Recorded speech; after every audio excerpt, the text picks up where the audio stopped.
condition, no? So wala tayong magawa ngayon. Kaya mamumulit tayo dito sa ating stock room. So, nandito ating mga stockman. Teka.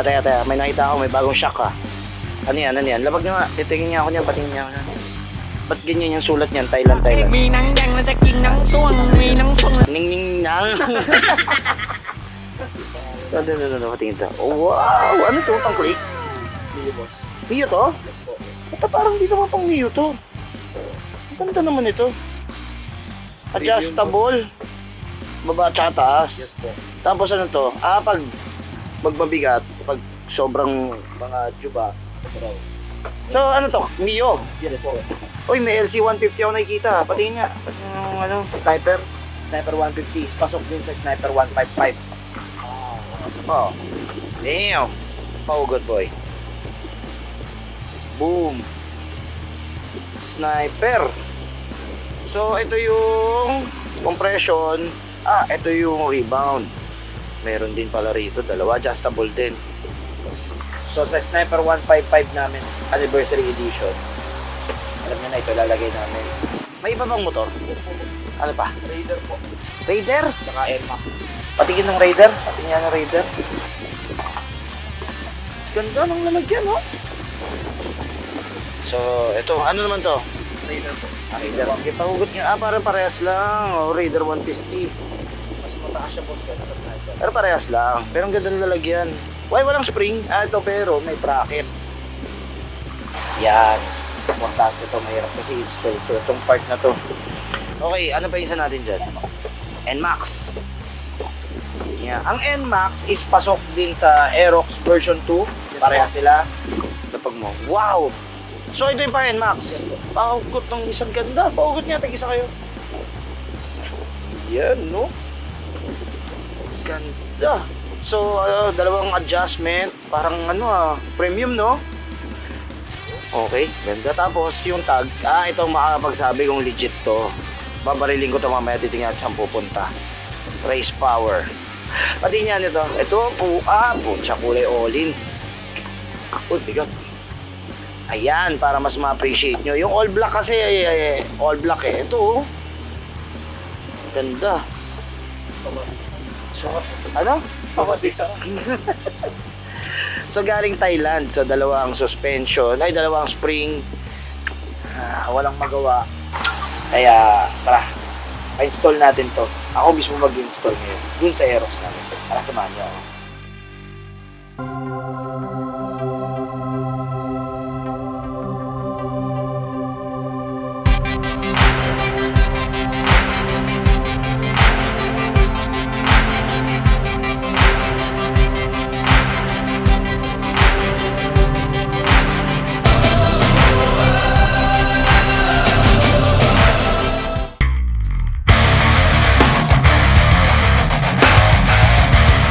Mga Sibo Nation, no? Kung naalala nyo, binenta natin yung isa nating Aerox, bumili tayo ng bago. Ito yung CBS version, hindi na yan ABS. Ngayon, 200 pa lang odo nito, palitan agad natin itong suspension na pinadala sa atin. Ito, yung Thailand natin na suspension, yung race power. Ayan. At ang napili kong kulay, na ilagay, ay ito. Kulay ng Holland, silver and yellow. Ako mismo mag-i-install ngayon. So, pakita ko muna ng mga meron dito. Ito, washer. Para dito yan, oh. Dito. Kailangan yan. Tapos ito yung kasama niyang spring. Pag may angkas ka or medyo kalaki ang tao ka, kasi yung stock na spring manipis. Ayan, oh. So, replacement. Ayan, kasama na yan dito. Tapos, ito ay adjustable sa taas at sa baba. Yan. Simple lang ang tools na gagamitin natin. 1, 2, 3, 4, 5. Tsaka itong power tools natin. Saglit. Bakit may ganito? Kasi kailangan din tanggalin yung muffler. Tara, samahan nyo ako. Install natin to. Okay, so unahin natin itong T. May tornilyo tayo rito sa ilalim. Yan, so tanggal na. Letter T. So, tanggal na isa. Ito sa taas. Kailangan natin itong close. Abot naman yan dito eh. Kira. Yan, so tinatanggal na natin yung upper bolt naman sa taas. Okay guys, pag natanggal nyo na, tanggalin nyo muna yung nut. May nut yan sa likuran. Pero huwag nyong hugutin. So tanggal na tong isa, Pero babalik na rin ko. Alalay, para hindi umislide. Baka malaglag eh.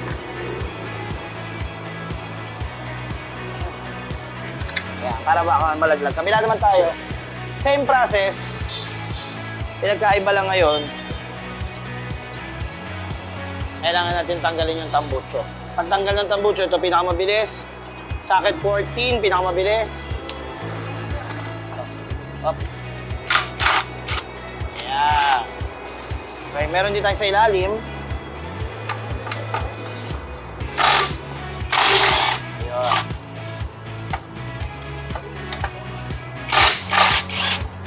Okay, maluwag na lahat.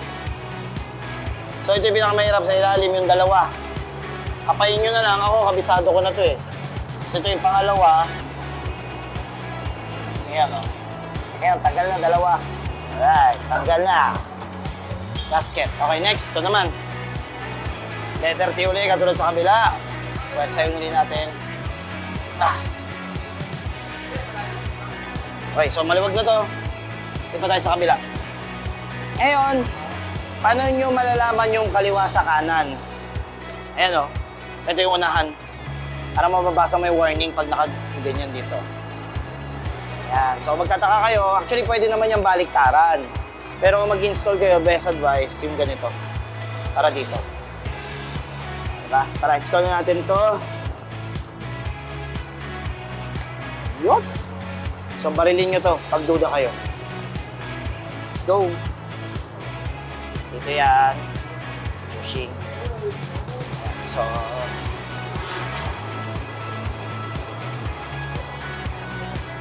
ayun. Finally. Okay. Tapos, tsaka yung install yun nasa baba. Yun. Okay. One down. Kabila, ito na lang. Subit na lang natin yung nut. Ayan. Okay, tara. Kabila naman. Ayan. So, tandaan nyo yung likuran, yung may thread. Yun.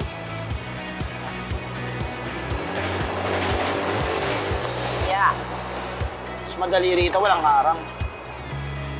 So, check nyo na lang din sa pambushing. Ayan. Mas madaling magasinta rito. Oh, yung may thread sa likod. Ayan.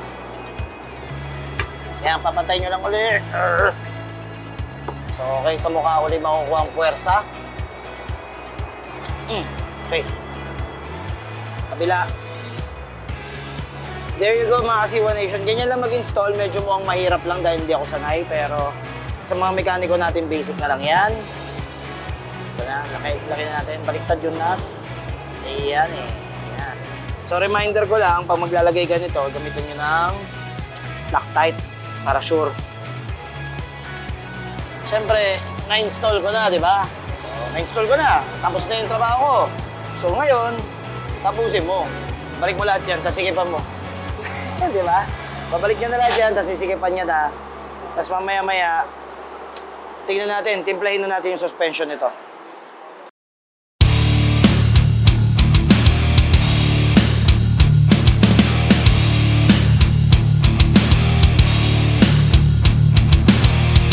So, alright mga K1 Nation, na-install na natin yung race power na shock. Tingnan nyo So ito, nitimpla na namin to.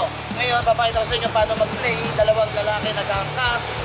Kung puwersay nila pabagsak. Sa stock, makikita nyo paano yung balik. Biglaan. Dito, dahan-dahan na. One, two, three.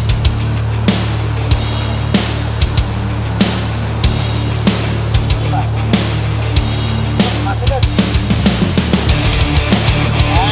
Okay. So, nakita nyo, lumulubog. Ito yung plus sign.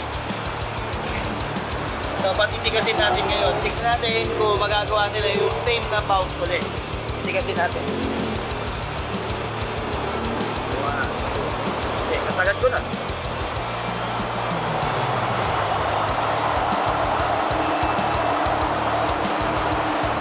Okay. So, nakasagat na sa matigas. Try ulit natin. Ayan, tutulungan ko.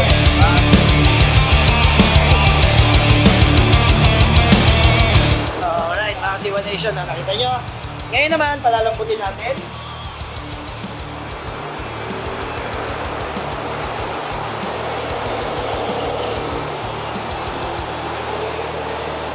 Yeah.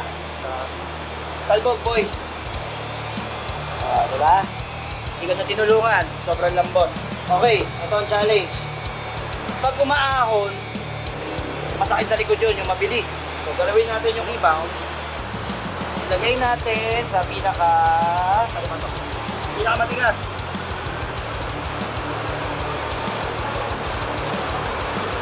Ayan. So, nasa plus side tayo. Behavior nito, dapat mabagal ang ahon. 1, 2, 3, go. Oh, di ba? 1, 2, 3. Oh, di ba? Bagal ang ahon. Saba. Oh, di ba? Sa patigasin naman natin, mabilis na ahon naman yung mangyayari. Going minus, going left din naman.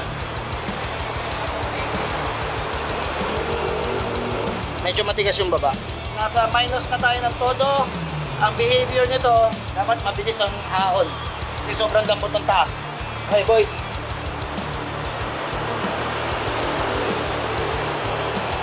Diba? So, anong behavior ng combination na ginawa namin?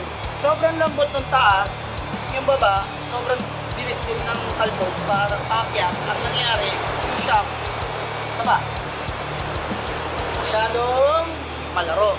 So, ngayon, titiplayin natin yan. 22 clicks sa taas, 22 clicks sa baba. So, ang gitna is 11.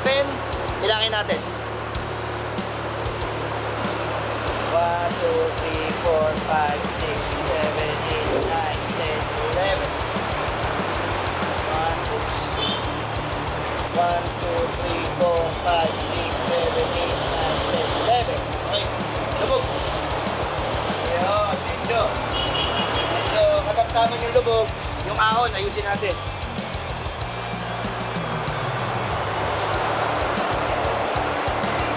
Yan, 2, 3, 4, 5, 6, 7, 8, 10, 11. 1, 2, 11. Okay, tira. Yan. Saktong lubog, saktong ahon. Hindi ko siya tinimpla, mga Siwa Nation. Nilagay ko siya sa gitna. Sa pinaka-center nung knobs, yun yung gitna. Tapos ipapatimpla natin ng mas maayos yan. Paano nga ba ang tamang pagtimpla? Sinusukat po yung play nito. Magmula sa baba. So panoorin nyo yung tutorial video paano magsukat ng suspension. So alright mga Siwa Nation, bago nyo panoorin yung video ng pagsusukat ng suspension, pakita ko muna sa inyo to. Isa-isayin natin uli. So ito ang ating compression. Ito ang ating rebound. So ang compression, ito po yung pababa. Kung ano yung lalim. Ang rebound, kung ano naman po yung ahon. Kasi minsan umaahon to mabilis. Ito yung pampabagal. Meron tayong level 1, meron din tayong level 2, yung mas matigas. Ngayon, paano nga ba sukatin? So, dito sa video na to, sa gilid ko, kung makikita nyo, sinusukat nila yung pinakataas ng motor pag naka-center stand at yung isa naman pag nakababa. Kasi from that, magkakaroon siya ng adjustment. Pag ito naka-center stand, ito yung pinaka-full height ng suspension mo. Pag bumaba siya, kailangan gagalaw to ng 25 to 30 mm. Pag may nakaupo or pag wala naman, meron tayong 5 to 10 mm adjustment. So, pag hindi po nangyayari yung adjustment na yun at hindi nyo nakita doon sa puwet ng motor, sinukat nyo, hindi nagbago, meron tayong backup. Ito, yung spring preload. Nakuha na natin yung example ko na yun. Ngayon naman, mag-testing tayo sa kalsada.